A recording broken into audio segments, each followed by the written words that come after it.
মোলৈ এটা প্ৰশ্ন আহিছে, বাইদেউ, কিমান দিন নকৰিলে এগৰাকী মহিলাৰ যৌনি টাইট হৈ পৰে? অৰ্থাৎ কণ্টিনিউৱাছলি যৌন মিলন কৰি থকা মহিলাগৰাকীৰ যৌনিৰ মাছলছ যিবোৰ লুজ হয়, সেই লুজ মাছলছবোৰ কিমান দিন নকৰিলে টাইট হৈ পৰে। আজিৰ ভিডিঅ'টোত সেই বিষয়ে আলোচনা কৰিম, গতিকে ভিডিঅ'টো শেষলৈকে চাই থাকিব।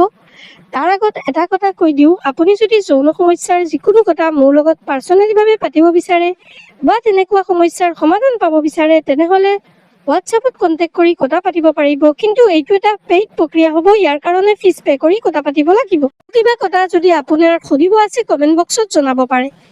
এতিয়া আহোঁ মূল আলোচনিক বিষয়লৈ। চাওক বন্ধুসকল, এগৰাকী মহিলাই যদি ৰেগুলাৰ বেচিছত যৌন মিলন কৰে আৰু যাৰ ফলত তাইৰ যৌনিৰ ফুটাৰ যিবোৰ মাছলছ আছে সেইবোৰ লুজ হৈ পৰে, তেনে পৰ্যায়ত এগৰাকী মহিলাৰ যদি কমচে কম 1 মাহ নকৰাকৈ থাকে, একেবাৰে নকৰাকৈ থাকে, তেনে পৰ্যায়ত সেই যিটো লুজ মাছলছ আছে সেই লুজ মাছলছবোৰ টাইট হৈ পৰিব আৰু এগৰাকী মহিলা আগৰ নিচিনা টাইট যৌনি হৈ যাব।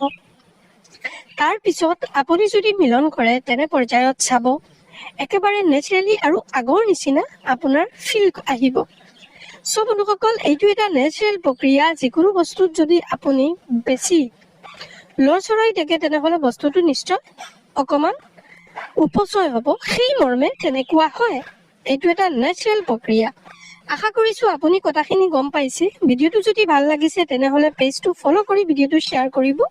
যদি ইউটিউবত চাইছে চেনেলটো ছাবস্ক্ৰাইব কৰিব, কাৰণ এইটো পেজত এনেকুৱা ইণ্টাৰেষ্টিং ভিডিঅ'বোৰ পাই থাকিব, নলেজেবল ভিডিঅ'বোৰ পাই থাকিব।